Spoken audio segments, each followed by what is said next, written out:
Bom dia a todos. Hoje é a nossa sexta semana seguida, onde estaremos falando sobre o mesmo assunto, onde já alguns vieram falar, que o tema a ser abordado aqui é serviço. Ainda temos mais 2 semanas, provavelmente, onde abordaremos esse mesmo tema, que é servir.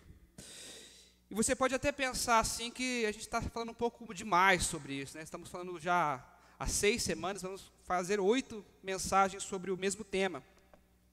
E realmente é bastante, mas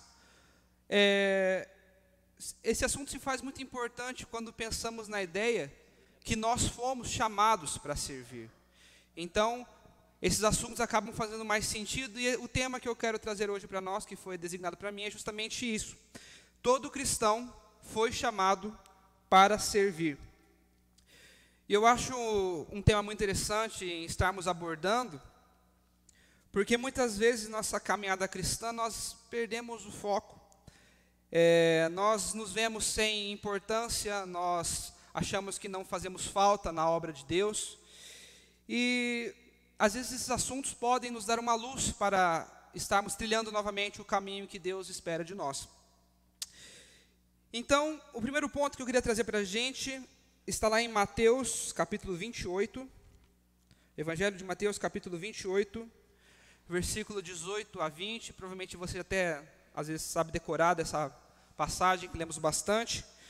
E o primeiro ponto é que todo cristão foi chamado para servir através da pregação do Evangelho. E em Mateus, capítulo 28, vai dizer assim: Jesus, aproximando-lhes, falou: toda autoridade me foi dada nos céus e na terra.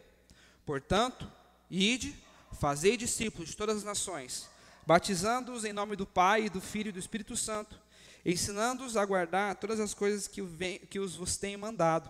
E eis que estou convosco todos os dias, até a consumação dos séculos.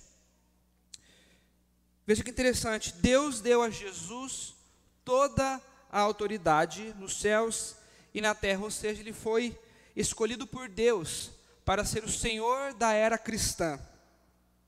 Tanto é que mais tarde, lá em Filipenses, capítulo 2, versículo 9, Paulo vai dizer que também Deus exaltou sobremaneira, ele deu o nome que está sobre todo nome. E em seguida ele coloca a seguinte ordem para esses discípulos a quem ele estava conversando: ide, fazei discípulos de todas as nações, batizando em nome do Pai, do Filho e do Espírito Santo, ensinando a guardar todas as coisas que tenho mandado, e estarei convosco até a consumação dos séculos. Então, pregar o Evangelho de Jesus é uma das partes mais importantes de quem quer se tornar um discípulo. E ainda bem que Jesus deixou esse mandamento para aqueles primeiros discípulos, porque hoje nós também temos esse privilégio de conhecer essa verdade que foi nos apresentada. Você parou para pensar o quanto nós somos privilegiados em ter conhecido a verdade sobre o Evangelho? Já parou para pensar quantas pessoas ainda não conhecem essa verdade, queriam conhecer essa verdade? Às vezes estão até, muitas vezes, com um coração bom para aprender, mas enganoso, no sentido que não é o que Jesus quer. Então nós somos muito privilegiados em conhecer a verdade, então temos que ser muito gratos a Deus por essa mensagem um dia ter chegado até nós. Graças a essa ordem, então, essa verdade chegou até nós através do serviço de alguém. Alguém levou essa mensagem para você, alguém serviu você através da pregação do Evangelho. E agora eu quero fazer uma pergunta para que você reflita, não precisa responder. Como você está indo na sua missão de espalhar o Evangelho? Você está indo bem? Está espalhando para bastante pessoas? As pessoas já sabem que você é um cristão? Algumas pessoas já conheceram a verdade? Que ótimo, né? Então, continue assim, foco, determinação, para cada vez estar pregando mais. Será que você ainda nem começou a sua caminhada de pregação? As pessoas ainda nem ouviram falar algo que saia da sua boca que seja de Deus, que seja da verdade, do Evangelho? Caso isso esteja acontecendo com você, então, talvez seja a hora de começar a transmitir essa mensagem. A verdade precisa ser espalhada. Esse assunto vai bater muito com o que ouvimos aqui hoje na estudo dominical hoje com a Alex. É interessante como as coisas, como nós falamos a mesma língua, né, e as coisas vão se encaixando. Nós temos familiares, nós temos pessoas que amamos, pessoas do nosso trabalho, essas pessoas ainda essas que não conhecem a verdade, que nunca nem ouviram falar dessa verdade. E você esteve ali o tempo todo no meio delas, às vezes com vergonha, às vezes com medo de ser tratado de forma diferente, porque você é o único cristão naquele meio. Sempre que eu penso como está indo a minha caminhada na pregação do Evangelho, eu sempre imagino aqueles discípulos do primeiro século que foram perdendo a vida para que essa mensagem fosse levada adiante. E tem aquela expressão, se remexer no caixão, né? Que é quando a pessoa faz um trabalho tão bem feito e você tem que continuar e você faz de qualquer jeito, né? Então, às vezes eu vejo, quando eu perco a oportunidade de pregar para alguém por vergonha, eu sinto que essas pessoas, esses discípulos estão se remexendo no caixão, né? Eu morri por essa mensagem e você com vergonha de ser julgado. Eu penso também, quando eu estava fazendo essa mensagem, eu estava pensando em Paulo também, né? Paulo também foi um grande disseminador da palavra, ele levou a palavra para muitos lugares. E eu trouxe alguns dados interessantes, que Paulo, em suas viagens missionárias, percorreu por terra cerca de 13.730 quilômetros, isso boa parte a pé, e no mar ele navegou cerca de 11.070 quilômetros. Isso dá um pouco menos de 25 mil quilômetros. Para termos ideia de quão grande é essa distância, é como se Paulo tivesse percorrido todo o contorno do Brasil e mais um pouco. E isso, claro, só com o propósito missionário, de levar a mensagem adiante. E quanto nós hoje estamos caminhando para levar essa mensagem adiante? Vale lembrar que hoje temos carro, temos aplicativo, né, para chamar um carro, temos o GPS, temos chamada por vídeo, ligações, coisas que podem ser ferramentas muito úteis para estarmos levando essa mensagem adiante, que facilitariam a nossa vida. E mesmo assim, muitas vezes nós faltamos ao nosso chamado, que é servir com a pregação do Evangelho. A jornada de Paulo é realmente incrível. Você ler a jornada dele em Atos e tudo mais, você vai ver que era um grande discípulo, um grande apóstolo. E graças ao serviço prestado por ele e por outros também que foram recebendo essa verdade hoje está aqui conosco. Nós recebemos a mesma verdade que eles receberam, nós recebemos também. E agora cabe a nós estar levando adiante também essa maravilhosa verdade. Se a tarefa do Evangelho dependesse única e exclusivamente de você, onde ela estaria hoje? Será que ela teria alcançado até os confins da terra? Será que ela chegaria pelo menos à América Latina, à América do Sul? Preencheu o Brasil, todo o Brasil já conhece? Ou o Paraná, Londrina? A sua casa já conhece o Evangelho? Fato é que é nossa obrigação estar levando a mensagem adiante. Nós não temos a obrigação de batizar ninguém, porque essa decisão é individual com a pessoa, entre a pessoa e Deus, né? Ela vai decidir após escutar essa verdade, mas alguém precisa levar essa mensagem.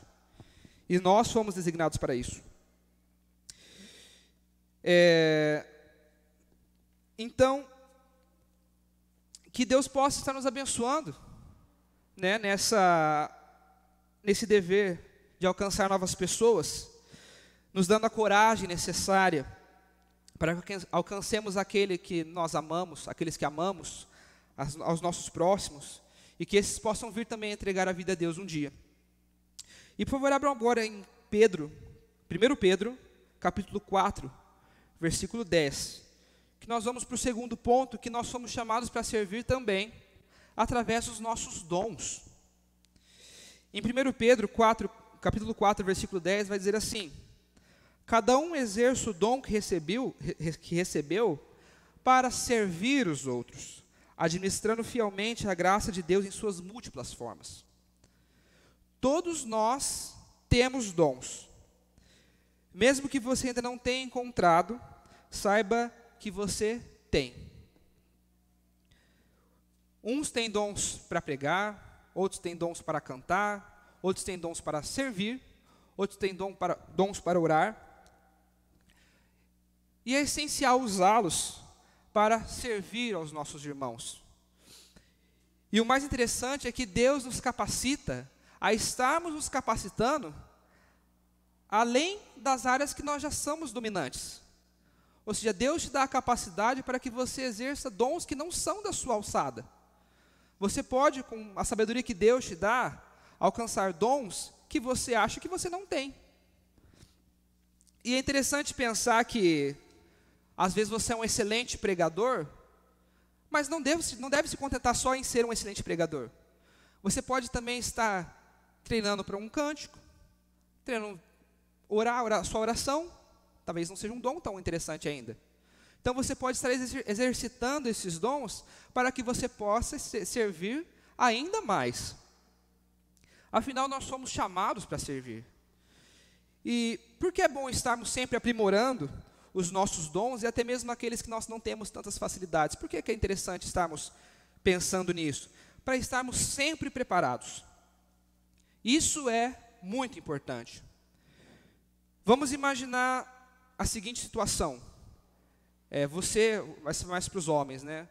Nós chegamos aqui no culto, só tem você de homem. O que vai fazer? Pessoal, só tem eu de homem. Não vamos ter culto hoje, vamos embora, né? Não, eu vou falar sobre a ceia. Eu vou falar sobre a coleta. Eu vou fazer uma mensagem aqui de 5 minutos que seja. Eu já ouvi várias ceias, várias coletas. Eu sei o que simboliza cada um dessas ordens do culto. Eu sei o que eu posso levar na mensagem. Eu posso fazer. As mulheres também, tem as reuniões das mulheres também, que elas se reúnem na Berenice. A pessoa que ia trazer mensagem não pôde ir. Pessoal, vamos embora. Não, eu vou fazer. Eu sei fazer. Eu posso fazer. Eu posso me preparar para ficar pronto para fazer. Imagina também, agora, alguém chega para você, eu quero conhecer esse Deus que você serve. Ah, então eu vou chamar o fulano lá que ele vai te explicar. Mas você não sabe? Não, é que eu sei para mim só, né? Para passar para os outros eu não sei. É igual aquelas pessoas que falam que entendem inglês. Eu entendo para mim, não sei falar o que a pessoa te falou e não sei traduzir, mas eu entendi. E eu estou falando aqui de pregação, mas isso você pode usar para qualquer área da sua vida. Vou esperar um pouquinho. Ixi, fiz bagunça aqui. Puxei a folha errada.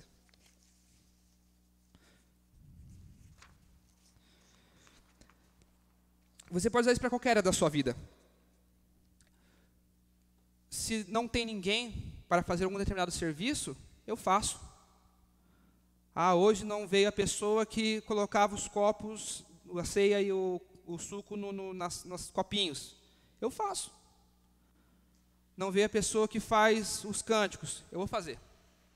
Não veio a pessoa que vai dar as aulinhas para as crianças. Eu faço. Ah, mas você quer fazer tudo? Faço. Né? Porque deve ser feito para Deus. E se ninguém fizer, nós temos que estar prontos para fazer. Eu não estou dizendo, quando eu digo eu, não digo eu, tá? É todos nós, né? Todos nós devemos fazer, porque eu também não estou tão preparado assim, mas estou tentando buscar isso também.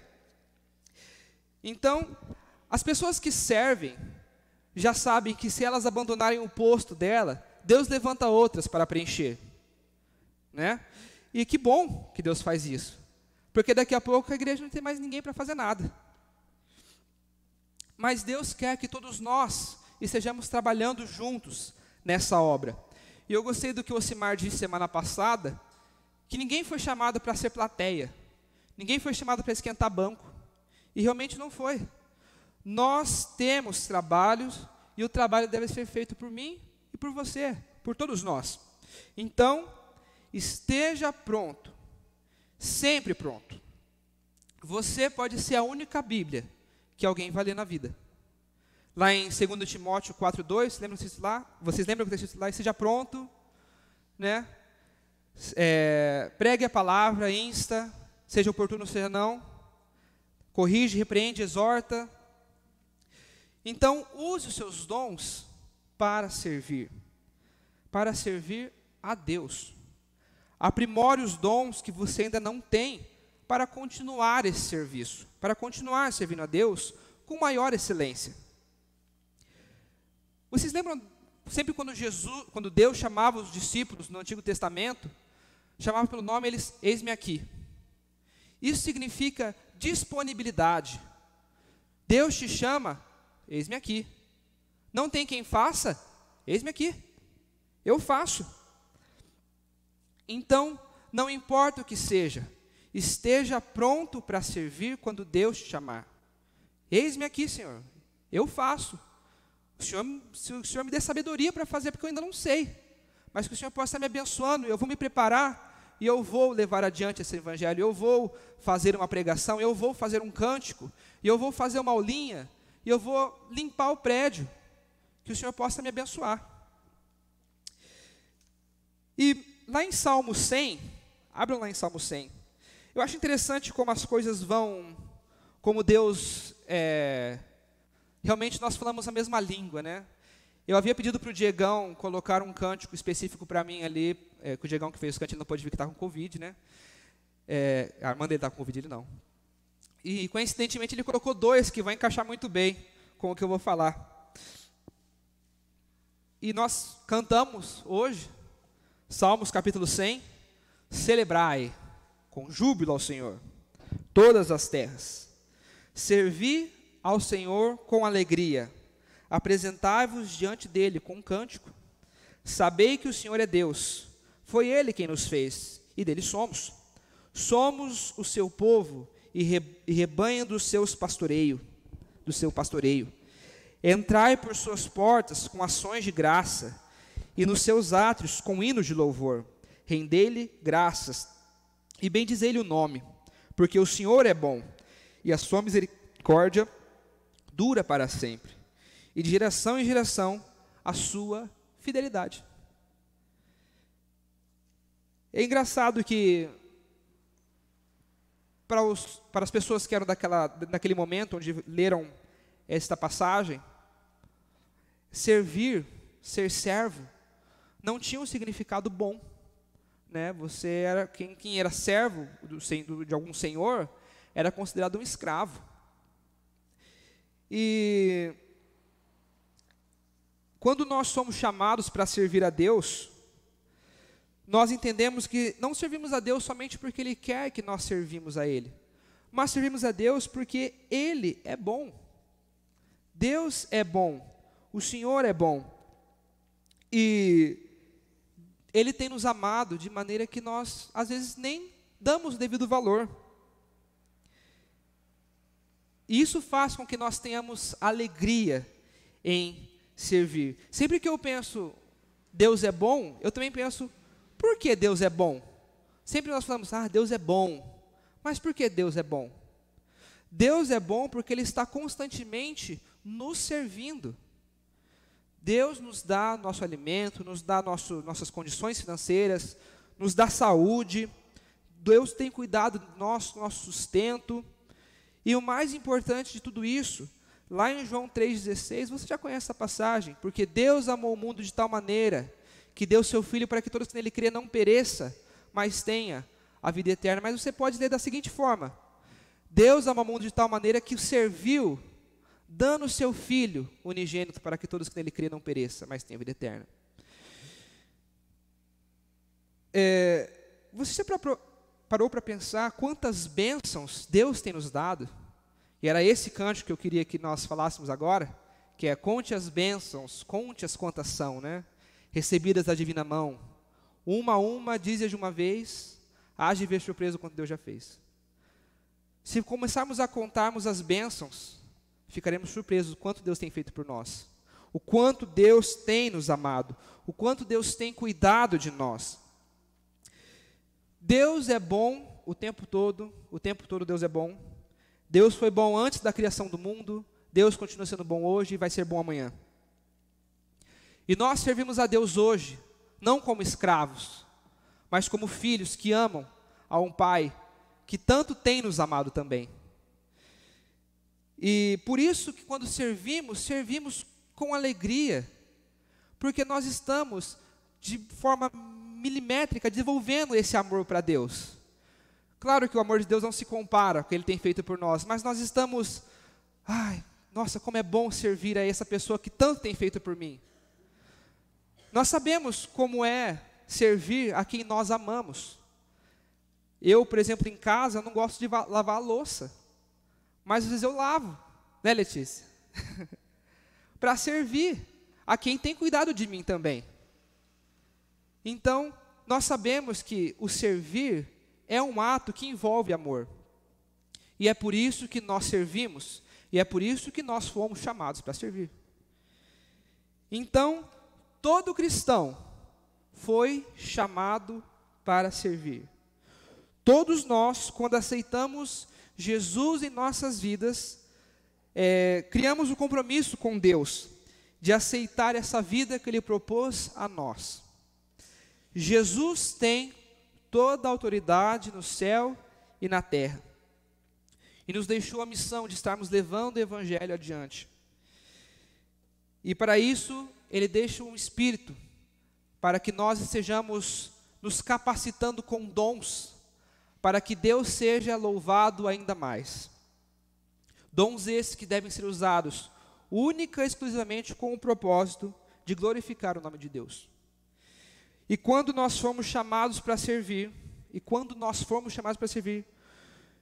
nós devemos lembrar daquela atitude que os antigos tiveram, e nós também devemos ter: eis-me aqui, Senhor, eis-me aqui para servir, o seu servo está disponível para o que o Senhor mandar. E se eu não souber, que o Senhor possa estar me dando sabedoria para fazer da melhor forma possível, para que o seu nome seja glorificado, mas eu vou fazer. Então que possamos sair daqui hoje ainda mais dispostos a servir, como servos que servem por amor a um Senhor que tem sido tão bom conosco, que tem nos amado tanto. E eu ouvi uma frase recentemente, e eu achei muito interessante ela, que quem não serve para a obra de Deus. Se você está achando que o chamado é para plateia, para ser plateia, para esquentar banco, olha, você está muito na direção muito contrária do que Deus pede para você. Se desafia a servir em alguma coisa aqui da igreja. Você vai ver que é bom, vai ser bom para os irmãos, vai ser bom para Deus, e vai ser bom para você também. E se você ainda não tomou essa decisão de estar entregando a sua vida para Deus, não perca mais tempo. Venha fazer parte dessa família e venha para trabalhar. Venha para servir, porque é esse o nosso chamado. Então vamos orar hoje, vamos ficar em pé e vamos orar, e vamos para nossas casas.